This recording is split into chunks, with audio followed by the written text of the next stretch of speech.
All right. Well, today I am interviewing a member, one of our founding members, in fact, of the First Gen community, Bryan Huhn. Bryan, thanks for joining me today. How are you? I'm doing great, Andrew. Thanks for having me. Good deal. So, Bryan is my first ever member spotlight. So, this is an honorary title that we will add to his list of accomplishments in life. But the purpose of these member spotlights is just to kind of do a quick interview. It's going to be about 10 minutes. I'm going to ask Bryan some questions, and you'll get to know him a little bit better as a person, a little bit more about his business. And it'll be a great way for all of us members of the community just to get to know each other a little bit better. So, to get things started, what I'm going to ask Bryan to do is this section I like to call pitch perfect. So, Bryan, in 60 seconds or less, give me your best pitch for what you do, why someone should do business with you. Go ahead. All right, sounds good. So, I spent a little over 13 years working really in an industry that I didn't really fit in with, in the wealth management industry. I worked as a fund wholesaler. So I basically represented investment fund companies and then educated financial advisors, on those different investment products that they could use for their clients. So after 13 years of really the primary incentive being to sell investment products that I really wouldn't even put my own money in, um, I got to a point where I was pretty burned out, and I wanted to start my own business where I could teach people how I do invest my own money. And so I focused, number one, on burned out corporate employees to help them leave that life and financially plan for a more fulfilling life.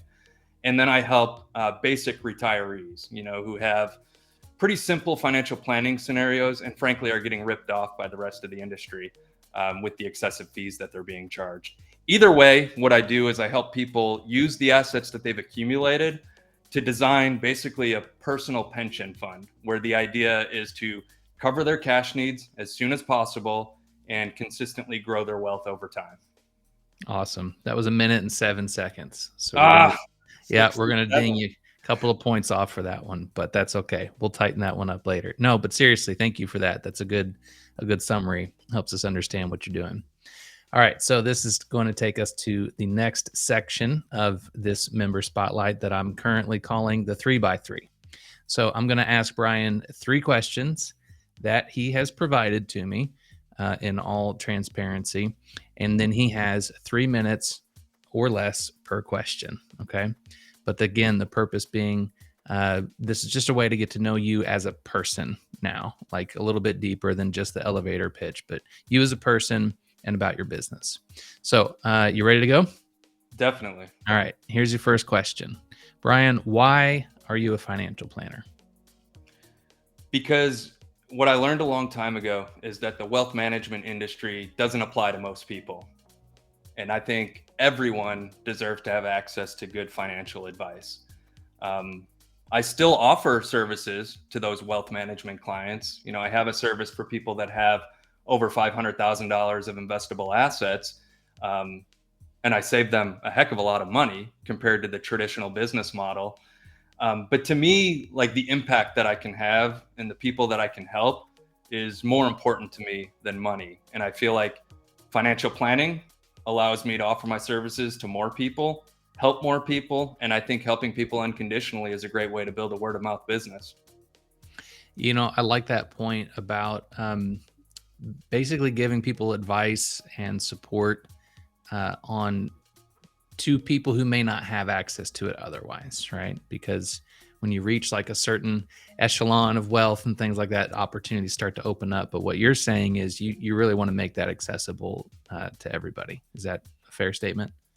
Yeah, definitely. I think there's so many people, and you don't even necessarily have to be making a ton of money to build wealth. I mean, I forget. Recently, I read a quote. It was, "There's two ways to build wealth. There's increasing your net worth or decreasing your desires."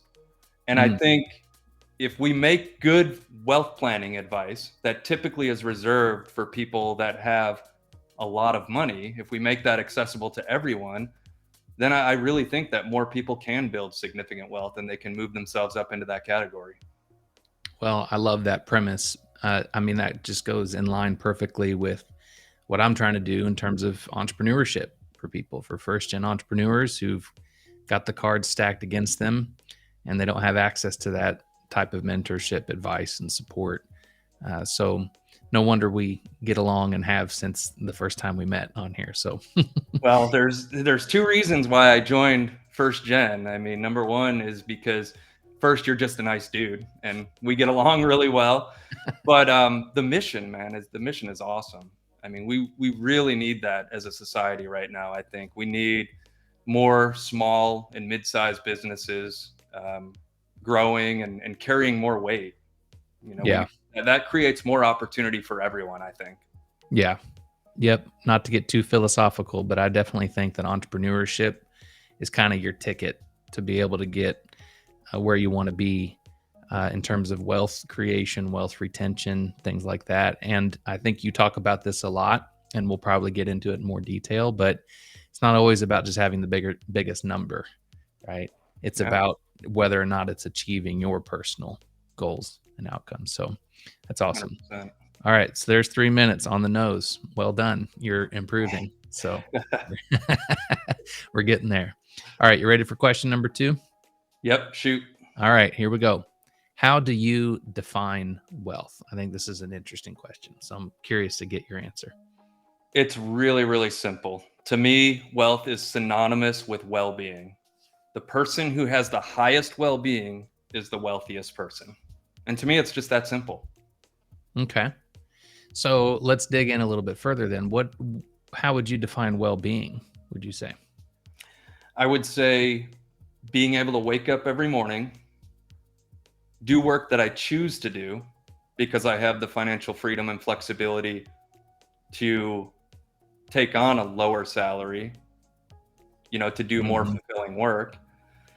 And which eventually, as an entrepreneur, that low salary turns into a much higher salary. That's at Mhm. least that's the plan.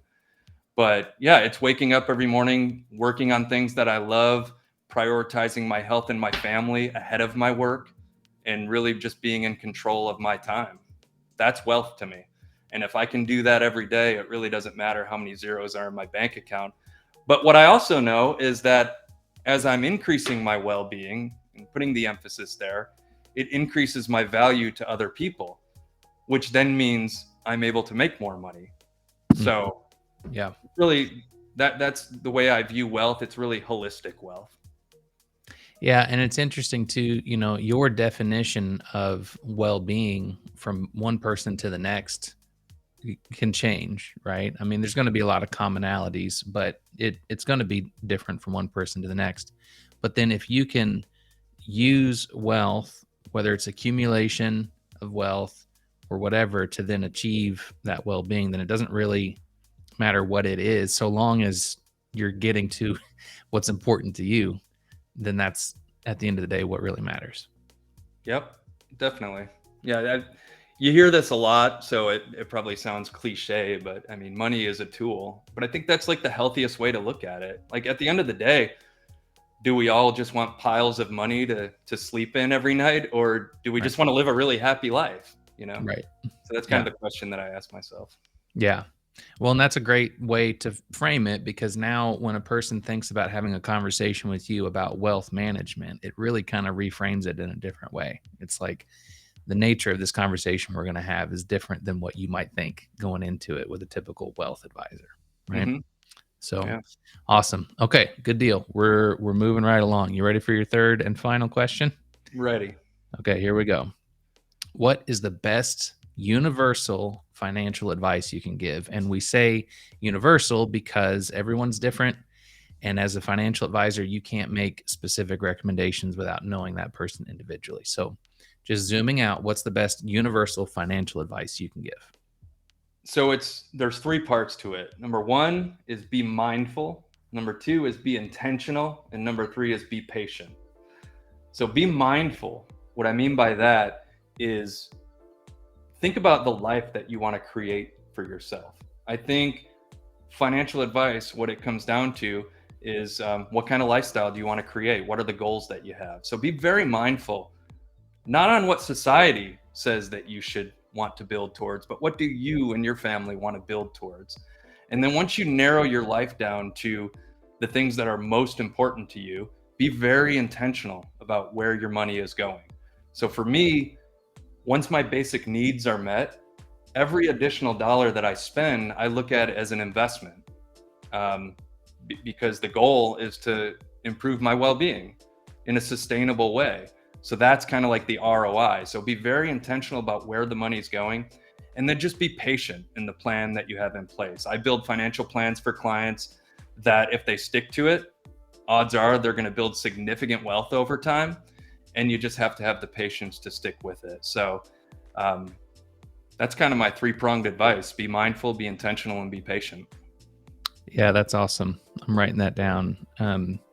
Because, when I think about being mindful and you mentioning kind of sitting down and honestly thinking about what's important to you, I think a lot of people have in the back of their mind what's important to them, but that's different than actually sitting down, really weighing that out, and then kind of creating a map for yourself on like, okay, well, if this is important, I now know what steps I need to take to get there. Right. And then Yeah. that's where intentional now comes in. Um, and if we're not careful or not mindful and intentional about defining those things, it's going to happen. We're just going to be on a hamster wheel, just working our butts off for what? You don't really have any clear direction. Yeah, that's exactly right. When somebody I heard recently use the analogy, they said their dad taught them this, and it was that you identify a goal, and then once you have that goal identified, you get in the boat and you start rowing, and you just keep on rowing. You got to have discipline and consistency, and those things compound over time like anything else. Um, and the other thing that I would add in with those the three-pronged advice there is, not only does it build more wealth over time, it makes us a lot happier. And like I said, like, well-being to me is what wealth is all about. I mean, if you're very intentional on where you're spending your money and how you're allocating your dollars, really, um, you're happier because you're focusing on things that are most important to you. You save more because you're wasting less. And then if you're in a good investment strategy, you grow that over time and you build significant wealth. So there's just really no downside to this approach, in my opinion. I love it. And I like too how much crossover there is between that entire approach when it comes to wealth creation. That same approach is pretty smart when it comes to entrepreneurship, being defining what it is you're trying to do, being intentional about getting there, and then being patient because it is a process. It doesn't happen overnight. It's So definitely a awesome. process, and Awesome. you got to enjoy failing and learning as an entrepreneur. That's for sure. You better. We're all a little sadistic in our practices. So, all right. Well, that concludes our member spotlight. So, Bryan, thank you so much for taking a few minutes out of your day. And I'm just going to pop this up on the screen. This QR code will take you to Bryan's website, which is reflectivewealth.com. And you can use that as a way to get in touch with him if you need any financial advice. So, Bryan, thanks so much, man, for coming on. I appreciate it. Of course, buddy. Thanks for having me. See ya. All right. Talk to you later.